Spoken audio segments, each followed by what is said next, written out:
talk about my presence. I'm lost in the blocks of hate and can't wait for the next crab nigga to step and meet fate. Hello, hello, hello. Welcome back to yet another video. First in-person video in it's been like 2 weeks, something like that, but I'm excited. You know why I'm excited? I'll tell you. I'm excited because this is my very first college football video. Now, obviously, I have made very, very, very many low light videos about, just college quarterbacks making mistakes in big games and whatnot. However, this is my first original content video talking about college football, and I figured what better way to get started than than ranking the 10 best college quarterbacks for next season, in my humble opinion. Let's get right into it. I'm not going to waste any of y'all time. Now, a little bit of, you know, my criteria here. First of all, think of this as a prediction for the end of next season, what I think it will look like for the top 10 quarterbacks by the end of next season. So there will be some rankings here where you could easily say, well, this guy has done so much more than this guy above him. Why is he not above him? Well, it's because I think the guy at top is going to have a better season next year, point blank. So it's not entirely based off what you've done to this point in your career. It is mainly based off what I think you're going to do next season. With that out the way, let's get right into it. At number 10, I have Dillon Gabriel out of Oklahoma, previously quarterback of UCF. Fifth year as a starter for Dillon Gabriel. You can see there he's 22 years old. Good amount of games under his belt. And you look at the stats for last season. Missed some time for Oklahoma, but when he was there, I must say the offense was rocking. But unfortunately, let's see what parts of that offense are now missing. You have Eric Gray, nearly 1,600 yards, lost the NFL, drafted by the Giants. Marvin Mims, without a doubt, the number one receiver, explosive weapon, over 20 yards a catch. Broncos, third round, I believe. Braden Willis, reliable tight end, snatched up by the 49ers. All three of these guys, arguably you could say the three most important players on that offense, lost. What do you bring back? Well, you bring back offensive coordinator Jeff Lebby. And what does Dillon Gabriel have to work with? You see Javonte Barnes, primarily the running back, 545 yards, 5 touchdowns from last season. Limited action, obviously, behind Eric Gray. Jaleel Farouk, I feel like this is going to be the number one receiver going into next season. Over 600 yards, 5 touchdowns from last year. A healthy Dillon Gabriel, those stats are probably much better. And I think going into next year, we will see him be the feature premier receiver for Oklahoma. Also have Drake Stoops in there. Been at Oklahoma for a while, son of former coach, Bob Stoops, I think. He had a very productive, well, I won't say very productive. He had by far his most productive year last season, so we'll see if he can build off that. Not what you typically expect as far as Oklahoma just having, the who's who of weapons at running back and wide receiver. This is a little different, but I think Dillon Gabriel is basically just talented enough to elevate these guys right here and still play like a top 10 quarterback next season. And first of all, let's give some honorable mentions here. Jalen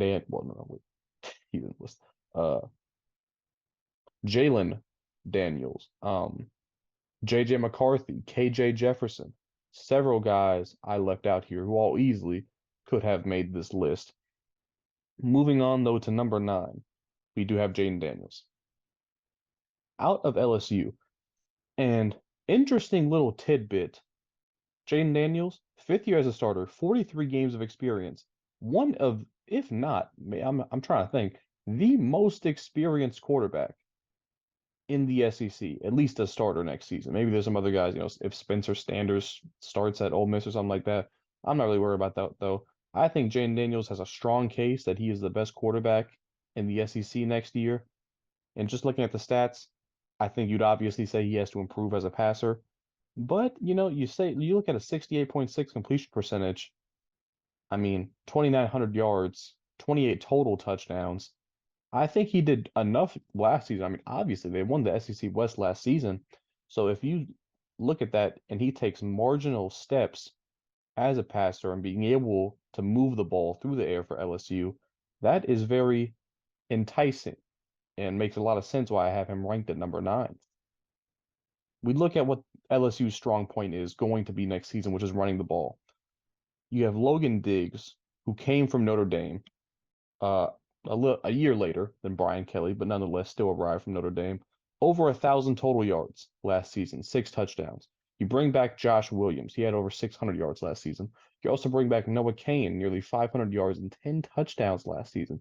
Not to mention Jaden Daniels, who was their leading rusher last year. I think LSU is going to play a very physical brand of football on offense, led by these three guys as far as the running back position go, with also uh, Jaden Daniels in the running game.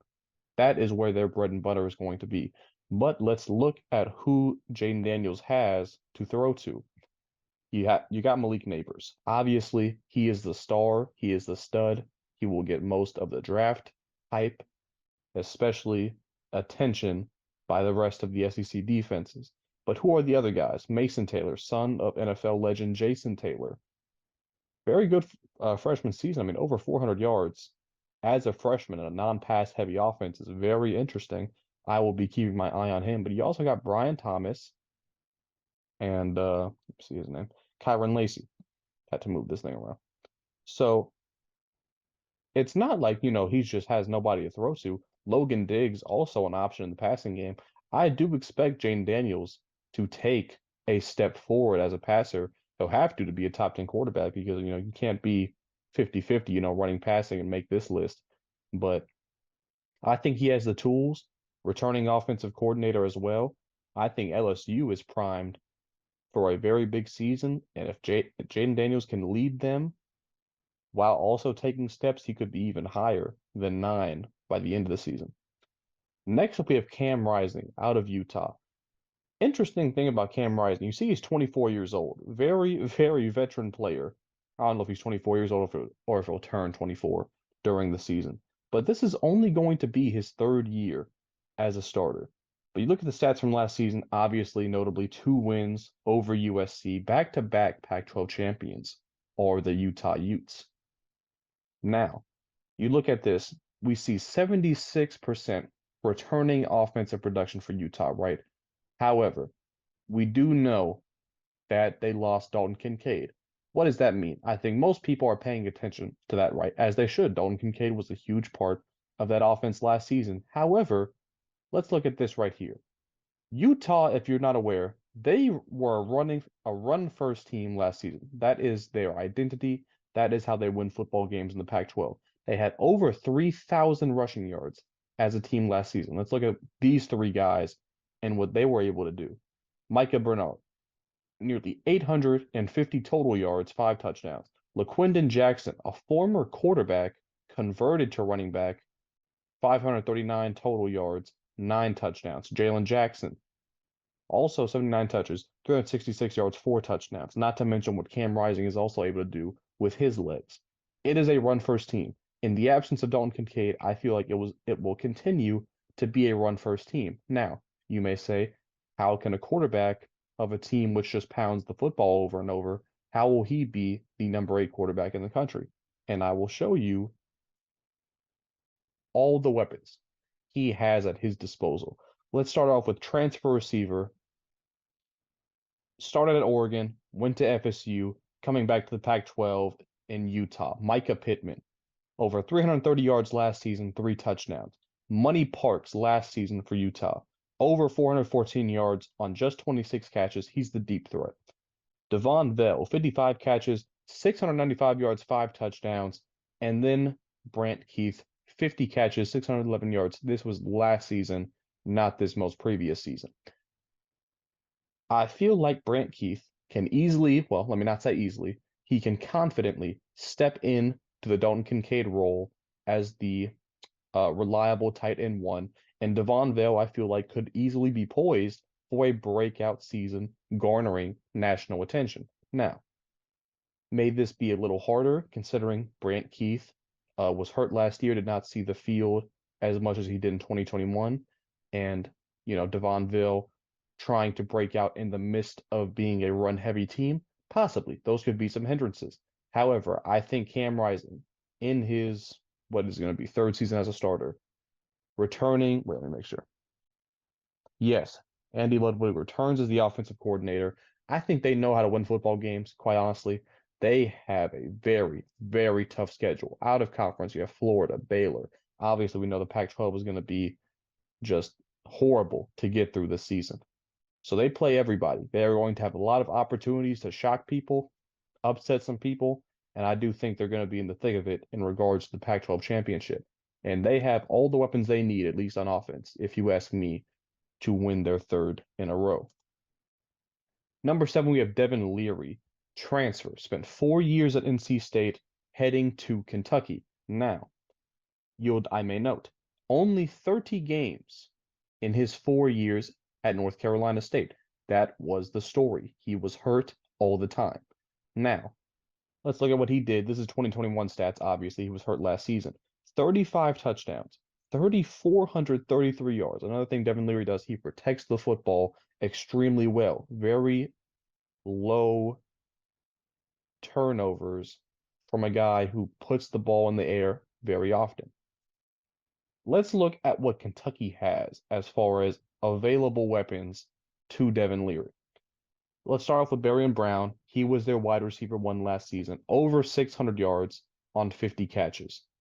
Dane Key, over 500 yards, just 37 catches, 6 touchdowns, and Tavion Robinson, nearly 500 yards, 40 catches, 3 touchdowns. All 3 of these guys, I believe, were an offense that was not very advantageous to them last season, with a quarterback who was not playing at an extremely high level. You know how I feel about Will Levis. There is no need to rehash that. I think all 3 of these guys could be poised for massive, massive jumps in just the baseline stats from simply upgrading at quarterback, because I believe that's what Kentucky did overall. Also, I'd like to point out, they're bringing back the previous offensive coordinator, Liam Cohen. What does that mean? Well, last season, you may know, Kentucky kind of struggled on offense. The year before that, Liam Cohen was the offensive coordinator. They scored 32 points per game, and that's with Will Levis at quarterback. So if we're bringing that guy back as the offensive coordinator, upgrading at cornerback with all these 3 guys to throw to, I'm not here to sell anybody any dreams, but that could mean Kentucky has a very explosive offense. And let's get to the running game. Obviously, you lost Chris Rodriguez to the NFL. Who do you bring in? Ray Davis out of Vanderbilt. Look what he did last season at Vanderbilt in the SEC East, stays in the same division, over 1,200 total yards of offense with 8 touchdowns. Obviously, Chris Rodriguez is hurt. We know what he did in 2021. But just from last year this season, we now have an upgrade at quarterback and running back in Ray Davis, and not to mention Demi Sumo joining Devin Leary, previously at NC State, over 450 total yards of offense last season with 4 touchdowns. He will be a familiar face for Devin Leary on game day when he lines up. Now,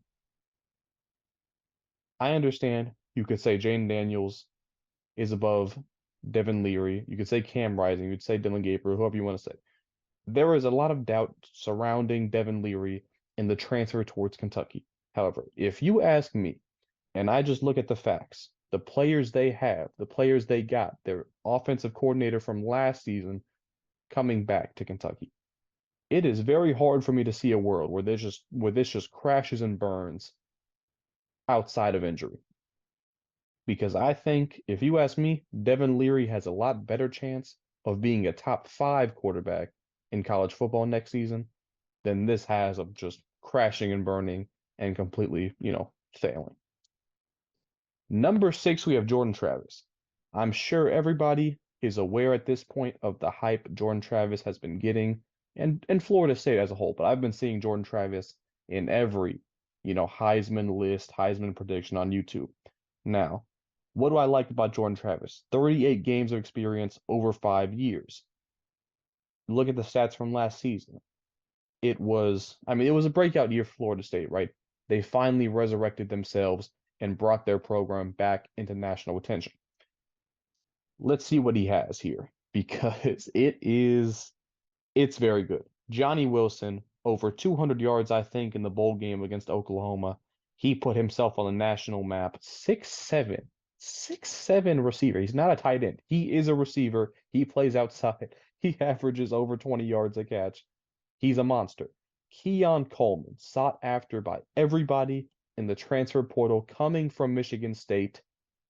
He decided to go to Florida State. He saw the light at the end of the tunnel, and that light was Jordan Travis.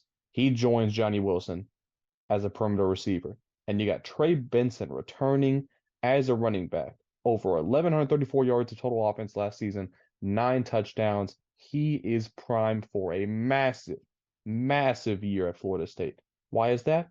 Offensive line coach, promoted offensive coordinator now. I feel like they will place a big emphasis on running the football, and I think Trey Benson is going to be in the middle of that. Let's see some of these other guys here. You got Lawrence Tofili, 725 total yards last season, 6 touchdowns. He will jump into that running back 2 role after a transfer elsewhere from another guy. Kentron Potier, I don't know how to say his last name, over 20 yards a catch last season. He's a deep threat. He may be that wide receiver 3. Well, I'm fairly confident of that. And then Kyle Morlock, transfer tight end out of who knows where, some place. I don't remember the name of it. But look at the stats. It may have been D2, I'm not too sure. But that seems like a pretty reliable tight end for Jordan Travis and company. Now, do I think Florida State will live up to the hype? No, because I think there's simply too much hype. I feel like anything short of the playoffs will disappoint some people. However, do I think Florida State has all the weapons they need to be an electric offense and for Jordan Travis to be in the Heisman running? I think so. I think it's up to them whether or not they live up to the expectations because they have the weapons, if you ask me. I think Jordan Travis, maybe you could say I'm playing both sides here, but I do think Jordan Travis will make use of what he has and prove to a lot of people he is one of the best quarterbacks in college football. Next up, we have Sam Hartman. Simply put, one of the, if not, I'll probably say he's the most accomplished quarterback on this list. I mean, the man has 13,000 passing yards in his career at Wake Forest. How many games? 48 games played already. This will be his 6th year of college football. Just look at what he did last season. 3,700 yards, 38 touchdowns. I mean, the man is a stat machine, if you want to phrase it like that. However, it is now the time to rise and shine at Notre Dame, a premier program. This is a completely different world from Wake Forest. Who does Notre Dame play this year? They play Clemson. They play USC. They play Ohio State. This is not a cakewalk schedule by any means. Notre Dame will be in the national spotlight a lot this season, and Sam Hartman will be right at the front of that. Let's look at what they lost. They lost Michael Mayer, obviously, most important offensive player to the NFL, 2nd round to the Raiders. Logan Diggs, I already mentioned that. He was their running back 1 last season. He jumped ship. He transferred to LSU. Lorenzo Styles, I believe, was their leading receiver in terms of yards last season, transferred to Ohio State. Also, not to mention, 2 quarterbacks left. Well, maybe 2. I know Tyler Buckner left to Alabama. I don't know if Drew Pine left. And their offensive coordinator. You could say that may actually benefit Notre Dame, but he is out the door as well. Let's look at what they have left. Audric Estime and Chris Tyree. I don't know how to say Audric's last name. I just took a shot in the dark there. Over 1,000 yards for Audric, 12 total touchdowns. Chris Tyree, 582 yards, 5 touchdowns. And here's the guy who I believe is poised to be the breakout receiver, the favorite target of Sam Hartman, and that's Jaden Thomas. 361 yards last season, 3 touchdowns as a freshman. Now, we know Notre Dame was a train wreck, a complete absolute train wreck of an offense last season. Ended up dropping a game to Marshall of all teams. It was pandemonium. People were calling for Marcus Freeman's job. But, just a lot of things went wrong, man. If you have shaky quarterback play, you lose to bad teams. And that's what happened to Notre Dame last season. Sam Hartman to Notre Dame may be the biggest upgrade of any team at quarterback this season in college football. However, I do not think he just has a litany of options as far as pushing the ball down the field. It's kind of Jane Thomas or bust. I mean, I'm not sure what else they really have. We know the run game is going to be there. It's Notre Dame football. The option of the pass now may even open up more running lanes. We know that their offensive line is always tip-top shape. Joe Alt returning. I think it's without a doubt safe to say this will be the best offensive line that Sam Hartman has ever played behind. We know what he's done with, shaky offensive lines at Wake Forest. All that being said, you still need guys to throw to. Outside of Jane Thomas, who is that guy? Notre Dame fans, let me know who I'm overlooking, who the breakout guy is going to be, because I'm just not sure right now. It has to be somebody. I mean, Sam Hartman's going to throw for over 3,000 yards if he's healthy. Who's catching him? I'm not sure as of this point, but just because of what he's done, his resume, and the trust I have that he will deliver behind that offensive line, I have to put Sam Hartman at no lower than number 5. Moving on now, Bo Nix. Number 4, let me say this. I have not been paying attention to college football that long. I'd say only last season to this season, I've been a real hardcore in-depth fan. And without a doubt, the biggest 1-year jump I have ever seen is Bo Nix. And there are still a lot of people who have just kind of been overlooking Bo Nix in Oregon. They probably think Bo Nix is still that same guy from Auburn who just, complete inconsistent accuracy, bad reads, all of this.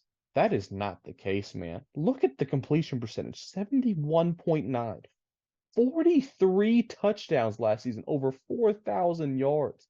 This man was without a doubt one of the best players in the country last season and profiles to be one of the best players in the country this season. Let's get into it. 47, also, let me point out, 47 games played in his career. He has all the experience in the world. Fairly healthy throughout his career, too, if I must say. Only 4 years he's played those 47 games. But let's get into what Oregon does and what they do well. They are a dominant running team. Bucky Irving, over 1,300 total yards last season, 8 touchdowns. He is primed to be possibly one of the best running backs in college football next season. Not to forget Noah Whittington, over 948 total yards. We got a bit of a Blake Corum, Donovan Edwards situation going on here, if I do say so myself. Not to mention Bo Nix with his, 13, 14 rushing touchdowns last season. This is a dominant running team. That's what they do very well. But who are the breakout? Who are the standout receivers? I obviously look to Troy Franklin. Last season, nearly 900 yards and 9 touchdowns on just 61 catches. He's the wide receiver 1. He seemed to be Bo Nix's favorite target, primed for a 1,000-yard season. I think, I could say that fairly confidently. He's the number 1. He will be drawing the main attention. Not to overlook Chris Hudson, 44 catches, 472 yards. Very reliable. No touchdowns, obviously, but a very reliable receiver. And then Terrence Ferguson, nearly 400 yards and 5 touchdowns. Great production from a tight end. Now, let's look at some transfers here who could maybe shake up that receiving room just a little bit. First off, let's look at Tez Johnson, out of Troy, junior receiver, almost 900 yards last season. Troy was very good last season, if you were not keeping up with them. Tez Johnson, certainly a big part of that. He's coming to Oregon. Also, Gary Bryant Jr., former USC receiver, did not see the field much last season. I'm not sure why that is, if that was due to injury or whatnot, but look at 2021, what he did with USC. 579 yards, 7 touchdowns, just 44 catches. I believe that was only that was not in a completely healthy season either in 2021. So there's a guy who just kind of got eliminated due to all the competition at USC. He joins Oregon. If he can regain that 2021 form, very valuable weapon to have on the field. And then Trayshawn Holden. Yes, that Trayshawn Holden from Alabama. He transferred out, 6 touchdowns last season. I mean, 331 yards. He was an Alabama receiver that saw the field. So obviously, he has all the athletic talent in the world. So I just named you, what's that, 5 receivers and a tight end, all just options Bo Nix has to go to when the dominant running game isn't working. Kenny Dillingham left. He is now the head coach at Oregon State, I believe. So new offensive coordinator. for Oregon. I don't really think that's going to matter. I think Bo Nix is experienced enough to just adapt and use all the weapons. I mean, it's hard for me to say that this offense won't be better than it was last year, and last year was amazing. So I think Bo Nix can be no lower than 4 and maybe even make an argument for him to be a spot higher. But I think the top 3 is fairly set in stone here. Let's get right into it. I got Drake May at number 3. Only one season to go off of, but I saw everything. I saw everything I needed to see. 5,000 total yards at 20 years old in his first season. What more can I say? 45 total touchdowns. Led the team in passing and rushing. 66% completion percentage. From a statistical standpoint, I mean, I'd say it's the best freshman season I've ever seen for a quarterback. He lost his 2 favorite targets, the NFL. Josh Downs, Antoine Green. Let's just look at the production, the raw production. 127 catches, over 1,800 yards, 18 touchdowns. That is tough, tough, tough to replace. Also tough to replace when you have a fairly weak running game. I already mentioned Drake May led the team in rushing yards last season. No disrespect to Amarion Hampton or Elijah Green. We hope that they take a jump in their play. And also with a new offensive coordinator in town, hopefully a focus is placed on the running game, but that's not what it was last season. Let's look at what UNC had left, okay? Bryson Nesbitt, the tight end, he is the interesting one. He is the one I placed the most attention of out of this group of returning receivers and tight ends. 500 yards last season, 4 touchdowns, just 35 catches. He is the guy I'm keeping my eye on as the impact player returning to UNC. J.J. Jones, 24 catches, 434 yards. He's the deep threat. 2 touchdowns last season. Kamari Morales is another tight end, 356 yards and 4 touchdowns from last season. And Kobe Paysor, 29 catches, 324 yards and 4 touchdowns. So keep in mind, when I was looking at this, I was saying, man, how was Drake May going to use these guys right here to try and replicate what he did last season? Then I found out about the transfer portal. And let me show you guys what I found out they got in the transfer portal. Devontae Walker out of Kent State, 921 yards and 11 touchdowns, 400-yard games. Nate McCullum out of Georgia Tech, 60 catches, 655 yards, 3 touchdowns, 300-yard games. And this is what I like about these 2 guys. These are 2 guys coming from other conferences. Well, actually, Nate McCullum, same conference as UNC last year, who are used to being number 1 options. That's what I love to see, because you lose your top 2 guys rather than trying to find guys on the roster who can elevate themselves and try and find a new number 1 target. You got 2 guys coming in who are used to being the number 1s on their respective teams. So I hope it'll be a seamless transition. And hey, Devontae Walker, he might be even better than Josh Downs was that last year. And those are some big shoes to fill, but I think he has all the talent. And before I saw this, I'll be honest, I was a little concerned for UNC and what they were going to do as far as receiver goes. But after seeing what these 2 guys did last season and their additions in the transfer portal, I am confident that Drake May will continue the dominance he showed last season, at least in the statistical side of things. Next up, number 2, I have Michael Penix Jr. You'll see right there, this is my Heisman pick for the 2023 season. 23 years old, spent first part of his career at Indiana.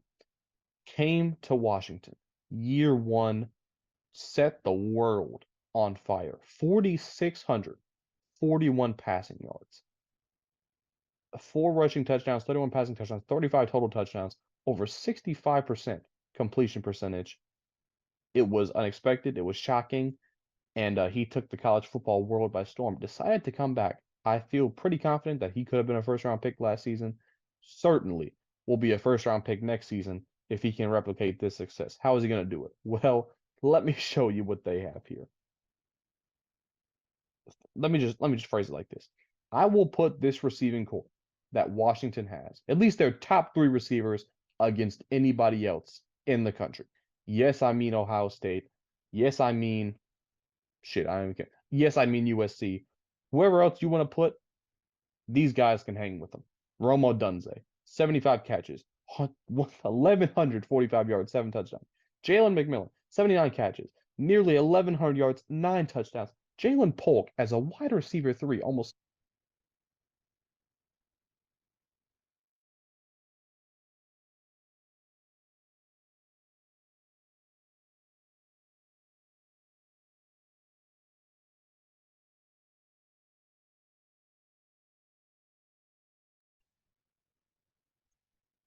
Hello, hello, hello.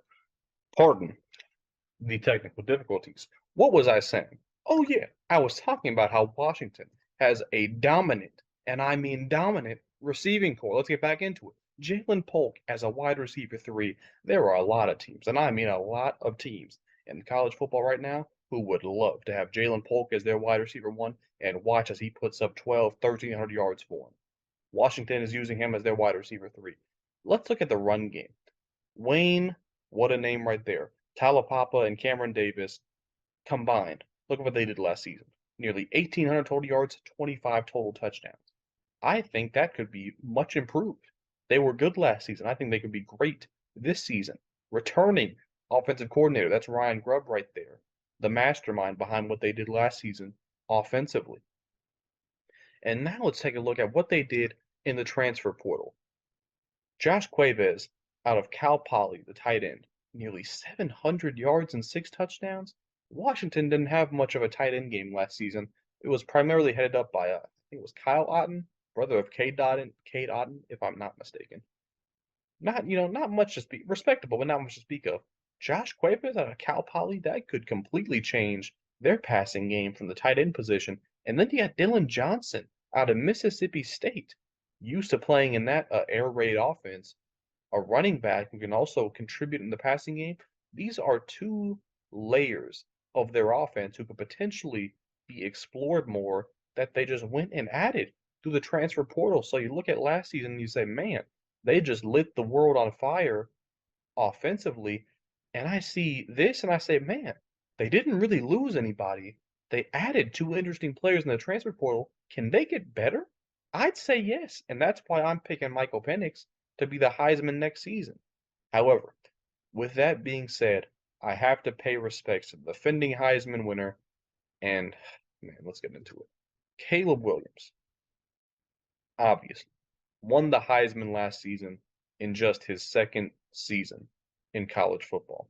What did he do in order to achieve that Heisman? Well, it was damn near 5,000 total yards of offense and 52 touchdowns, completing 2/3 of every pass. Well, no, 2 out of every 3 passes. Caleb Williams was amazing last season. He is the best quarterback in college football. He will be the #1 overall pick in next year's draft. With that being said, let's talk about why. I could just tell you he's the best and he will be the best and all that, but I actually have to tell you why. Lincoln Riley, obviously, returning as USC's head coach. As long as Caleb Williams is playing in that offense, he has 2 years of experience already. It fits like a glove. Caleb Williams in Lincoln Riley's offense. Let's look at the receivers that they bring back from last season. Taj Washington, 50 catches, 785 yards, 6 touchdowns. I am more than convinced he could be the Jordan Addison replacement, have well over 1,000 yards, and give defenses nightmares. Mario Williams, 40 catches, 631 yards, followed Lincoln Riley and Caleb Williams from Oklahoma and produced last season. Brendan Rice, 39 catches, 611 yards, 4 touchdowns. This right here, let me tell you, that is a more than respectable receiving core right there. Let's get into the running game. Complete rushing attack, as you can see here. They lost Travis Dye from last season. 160 touches from Austin Jones, nearly 1,000 yards, 6 touchdowns. He took over that job once Travis Dye went down. Raleek Brown also coming back, over 400 total yards, 6 touchdowns for him. And then they went and got Marshawn Lloyd in the transfer portal out of South Carolina. Only 129 touches, you can see right there, but nearly 750 total yards and 11 touchdowns. These are 3 guys here, not to mention what Caleb Williams can do on the ground. USC can gouge you however they choose to. They have no weaknesses offensively. They can play physical, they can play fast outside, they can run, they can play the zone run. They can beat you in whatever way they choose. Now, I was completely fine with just leaving it at this and having Caleb Williams be the #1 quarterback, all that. And then I found out that they got Dorian Singer from Arizona. Who is Dorian Singer, you may ask? Well, he led the Pac-12 in receiving yards last season. Wait, did he? I heard that somewhere. That may be false. Let me actually check. He did not lead the Pac-12 in receiving yards last season. I was lied to, but he was up there. As you can see, Dorian Singer is extremely talented. 20 years old, from Arizona. Look what he did to USC last season. Do you think after that game, Lincoln Riley said, you know what, maybe that guy could help us out a little bit? I am fairly confident when I say he will be better than Jordan Addison was last season. Now, obviously, the year Jordan Addison had before he went to USC, a lot better than this. I completely concede that fact. However, Jordan Addison hurt last season with USC, and I just don't feel like he really lived up to his potential. Dealt with injuries, like I said. He was not all that. I feel like this guy, Dorian Singer, can light the country up. I don't want to see it because I don't necessarily like USC, but I have to acknowledge this massive, massive get. One of, if not the biggest signing by any team in the transfer portal at receiver. This is a game changer. I called it the X Factor slide here. 400-yard games last season. Add this to what I already showed you with an extremely talented receiving core, a complete running attack, and the defending Heisman winner. Nothing else needs to be said. Thank you for watching. Caleb Williams is #1. You cannot like Caleb Williams. You cannot like some of his antics. You may think he's not all that he is cut out to be as far as an NFL prospect. But if you don't say he is the best college football quarterback, I don't know what to say to you. This is not the channel for you. With that being said, I really do appreciate y'all watching. This is the first college football video I've made. I think it went pretty well, and I'm looking forward to coming back with my top 10 college football teams going into next season. I'm excited for that one. I think there will be a lot of discussion regarding that video. But thanks for watching. Leave a like if you enjoyed. Subscribe if you're new. And I'll catch y'all on the next one. Peace. It's out the motherfucking pack. Right out the niggas don't know how to act.